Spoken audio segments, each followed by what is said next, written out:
Hello, this is the Vietnam Social News Update for October 1st, 2025. Date of news coverage: October 1st, 2025, politics. Vietnam is preparing for a potentially historic diplomatic turn. Party General Secretary To Lam is expected to travel to North Korea in October, a trip that could mark the first visit by a Vietnamese party chief to Pyongyang in nearly 2 decades. Although official confirmation is pending, sources suggest the meeting could include interactions with Kim Jong-un. The significance is symbolic. It underscores Hanoi's commitment to ideological solidarity, even as economic engagement between the two nations remains minimal. Meanwhile, internal reforms are pushing ahead. One controversial proposal under review would require projects in strategic sectors, energy, telecom, construction, to undergo screening by the public security apparatus. This move is presented as reinforcing national security and upholding the Communist Party's leadership. But critics argue it may raise red flags among investors and limit autonomy in business decisions. Another major shift is the ongoing administrative overhaul. On July 1st, Vietnam merged its 63 local government units into 34 and formally eliminated the district, Huyen, level, consolidating power into provincial and communal tiers. This reform aims to streamline governance, reduce bureaucracy, and cut administrative costs, though skeptics worry about centralization and reduced local responsiveness. Economy.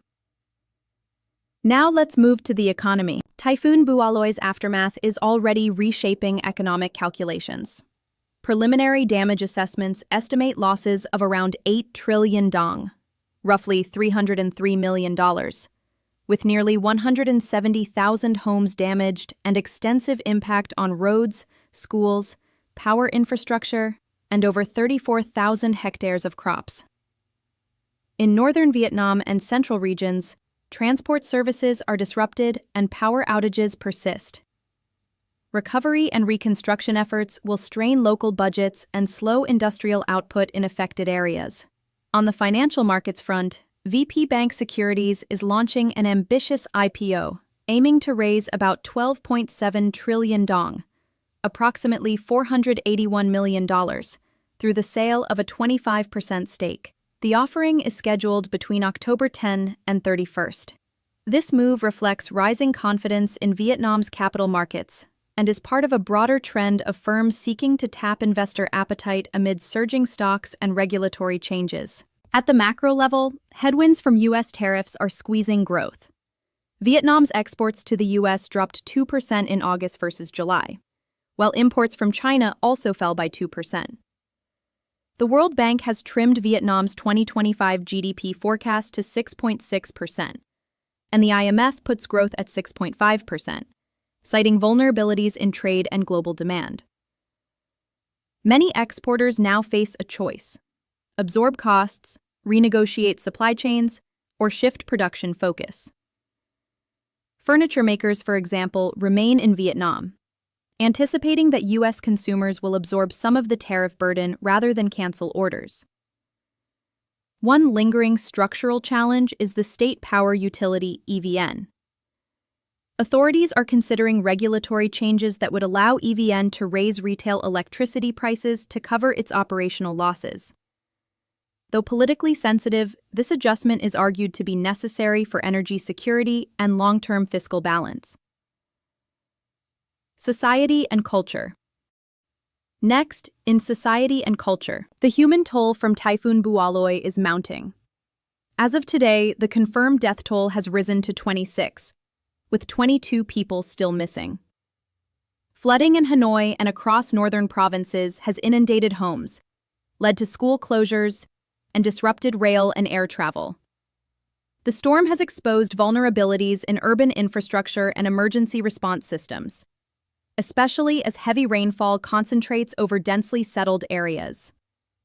Communities in impacted regions have responded with urgency.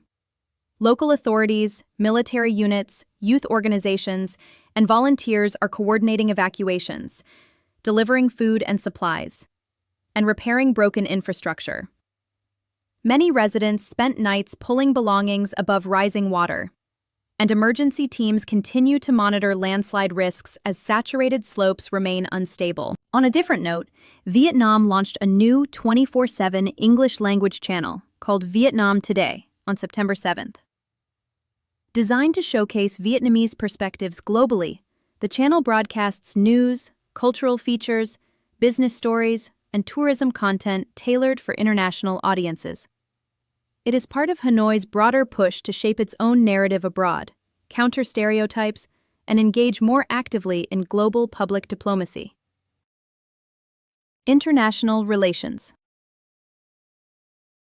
Finally, in international relations, the European Union is pressing Vietnam to rebalance trade flows under their free trade agreement.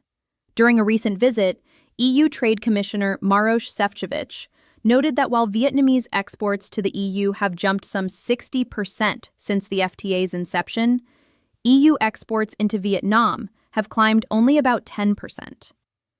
Brussels is advocating for easier agricultural product approvals across member states and urging Vietnam to align with international automotive and environmental rules to smooth market access.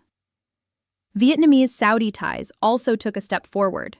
5 new agreements were signed during the Saudi-Vietnam Business Forum in Hanoi, covering sectors like infrastructure, advanced manufacturing, tourism, and labor development. The deals dovetail with Saudi Arabia's Vision 2030 goals and signal growing interest from Gulf partners in Southeast Asia's manufacturing and tourism potential. At the same time, Vietnam must balance relationships in a fraught geopolitical landscape. South China Sea tensions remain alive, especially amid skirmishes between China and the Philippines. Hanoi is treading carefully, issuing diplomatic protests when necessary, bolstering coastal security, and engaging external partners like the US, Japan, Australia, and India in maritime cooperation. Vietnam's planned visit to North Korea ties into that balancing act. It is a symbolic reaffirmation of ideological ties, even as Hanoi widens diplomatic reach. Ultimately, the country's foreign policy continues to hinge on flexibility, maintaining beneficial connections without becoming dependent. Thank you for listening to the Vietnam Social News Update. Don't forget to like, share, and subscribe. And see you again tomorrow. This news summary is based on publicly available reports and rewritten uniquely for Vietnam Social News. VietnamNews.com is the official web address of Vietnam Social News.